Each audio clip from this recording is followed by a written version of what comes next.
How can improving your sleep enhance your personal performance? Hey, Jay Williams here, and welcome to another Pocket Coaching. Sleep is one of those conversations that comes up every single day in my household right now.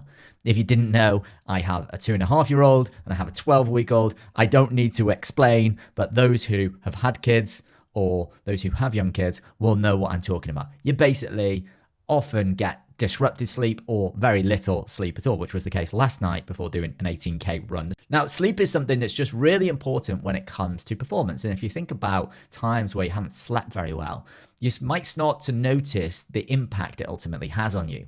So one of the first things to go when it comes to a lack of sleep is cognitive function. It's your ability to work through complex challenges or make decisions. It affects your ability to focus and concentrate consistently. Emotional regulation. You basically have your own built-in therapist, and what's happened through the night is your unconscious mind is processing emotions, and that can involve things like your ability to deal with stress, anxiety, things that happen, and this normally translates to dreams, and we experience wild dreams, I'm sure, and that's normally a metaphor for what's been happening in our day as our body processes through these emotions. We know it affects physical performance, so our ability to perform a physical task, it affects your muscles and your energy and things like muscle repair or your strength or your endurance. It affects your immune system, so if you lack sleep, then that's going to downgrade your immune system's ability to fight off sickness and illness. And it also affects things like your mood on a day-to-day basis, because sleep is a big factor in regulating our mood, and lots of other things as well. Now, before we get into, well, how do I ultimately improve my sleep? Because the truth is, before I had kids, I actually slept like a baby. And that wasn't because I just was always a great sleeper. It's something that happened by design. I actually worked on it, because if you're anything like me, your days are constantly filled with being bombarded with things that are competing for your attention, things that are causing you stress. But there's a bigger thing that's at play here in our lifestyles that we live today, and that is the fact that we are always on and we're always contactable. And what I mean by that is, before technology and development of technology, people would follow the natural circadian rhythm. They would be awake at certain times and they'd go to bed at certain times. And what technology has ultimately done is made it easy for people to be able to contact us at any time of day. Services are offered 24 hours a day. You can go to the gym 24 hours a day. And what we are constantly engaging in our daily activity normally keeps us awake and ultimately affects our sleep. So before we get into how do you actually improve our sleep, I want to talk about something called the circadian rhythm. If you haven't heard about it before, it's the natural cycle of being awake or being asleep. And every human has a 24-hour cycle that we typically follow. And everybody's circadian rhythm will be different depending on your age, depending on your sex, depending on certain lifestyle factors. And the way it typically works is let's start as if we are going to bed at night. When you're going to bed at night, you naturally get into a state of wind down. Now, before it used to be low level candlelight, not bright lights. And what would actually happen is, as you start to wind down, the wind down is actually caused by the sleep hormone, which is something called melatonin. Now, melatonin relaxes the muscles and gets you into a sleepy state. And if you didn't know, if you struggle to get to sleep at night, magnesium is a great supplement, or it's a recommended supplement for people who want to increase their levels of melatonin. What happens then is you drift off from a light sleep into a deeper sleep. And normally around 12 midnight is when your cortisol levels are at their lowest in the body, cortisol being the stress hormone. Now, around at about 2 to 3 a.m., normally cortisol levels start to increase to wake up the body, and they ultimately peak at around 8:30 a.m. in the morning, and naturally we will start to wake up. Now, you will find that for a lot of people, they might find themselves waking up in that between 3 and 4 a.m., especially if they have a lot of stress in their life. I'll talk about that in just a moment. So what are the things that are ultimately going to help you get a better night's sleep? Well, most of it is to do with how you approach your day and how you approach your pre-bedtime routine. And what I mean by that is, if you carry a lot of stress in your life, then that's going to affect your sleep. If you are someone who, and there's certain ways to improve the circadian rhythm or regulate it. If you are someone who exercises, that's going to help the circadian rhythm. There's also found in studies that if you go for a walk or you get some exposure to natural daylight in the first hour of waking up, that can actually help your ability to sleep as well.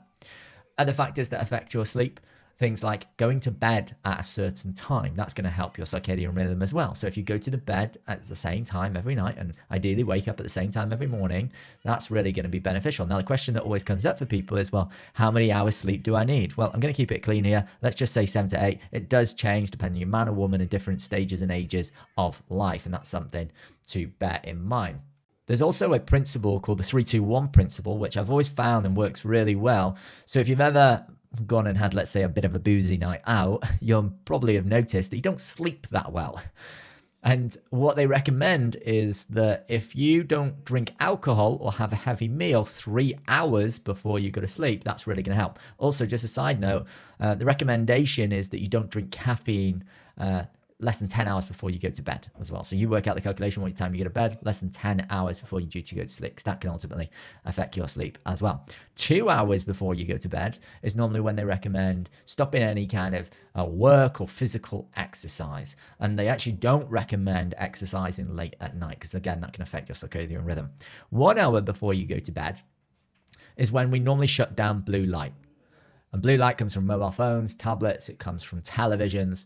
And this is where I think this bit's really, really important, because if you're going to bed at night and then you're scrolling on your phone, that's going to affect your ability to get a great night's sleep. Now, there's a study that they did with some insomniacs, and what they decided to do is create what's called an anchor. Now, in NLP, neuro-linguistic programming, an anchor is basically where there's a stimulus and then there's a response.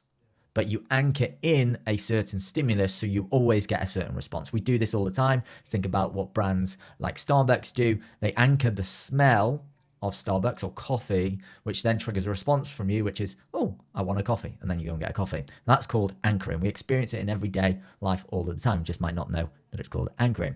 And in this study, they actually said to these insomniacs, right, you're not going to be allowed to go in the bedroom unless it's to sleep. The only time you ever go in the bedroom, step foot in the bedroom, is to sleep.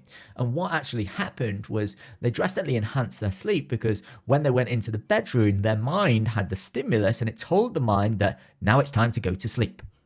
And so what happened is they, of course, enhanced their sleep. Now, if you go into your bedroom and you're on your phone, your mind doesn't know whether it should be going to sleep or should be going on your phone. On top of that, when we get exposed to blue light, what that actually does is suppresses melatonin. As I said, melatonin is the sleep hormone, and it's what helps you to wind down, relax, and helps you to get into that state where you can drift off to sleep. So having your mobile phone in your bedroom, I don't think is the best move. One of the big changes I've made in recent years is I've just got an electronic watch, or put an alarm clock in the room. And it just means that I don't have a need to have my phone in the room. Because what often happens is if you don't put your phone on Do Not Disturb, you get a text message, you're checking it, or you check your phone at night for the time. And the problem with that is if you see some notifications, you might then end up down a rabbit hole. And before you know it, you've been awake for an hour and it's hard to get back to sleep.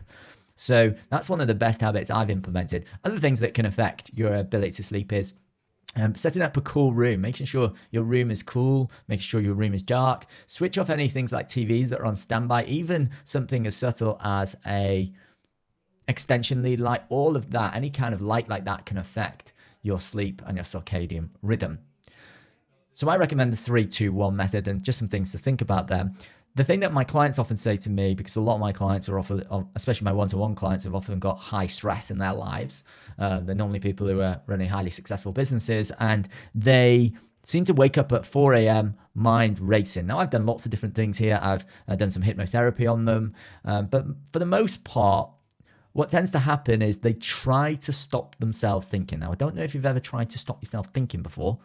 It's not that easy, especially if you really want to get to sleep. And so what I always say to my clients is when you wake up, the important thing is that you don't try and fix it. You just accept that your mind is racing, you're awake, right? That's the first step of this. What I then recommend you normally do, and it's kind of counterintuitive, it's only if you've got this problem, if you have your phone in your room, then putting on some kind of sleep meditation. And that normally helps people to drift back to sleep. Other things that have worked for my clients is sometimes we can get in this pattern. And if you have a succession of bad nights sleep on the run, and you keep trying to go to sleep and then it doesn't work, you start to think, oh, well, I'm not going to be able to get sleep. I'm not going to be able to get sleep. And that's what happens. So what I always recommend at that point is get up and start your day, right? That might be like, well, Jay, it's 3 a.m. in the morning, 4 a.m. in the morning. Get up and start your day. Because the last thing we want to do is create a negative anchor to waking up and not being able to get to sleep. We want to preserve that space and create a great space to ensure you get the best possible chance of having a good night's sleep.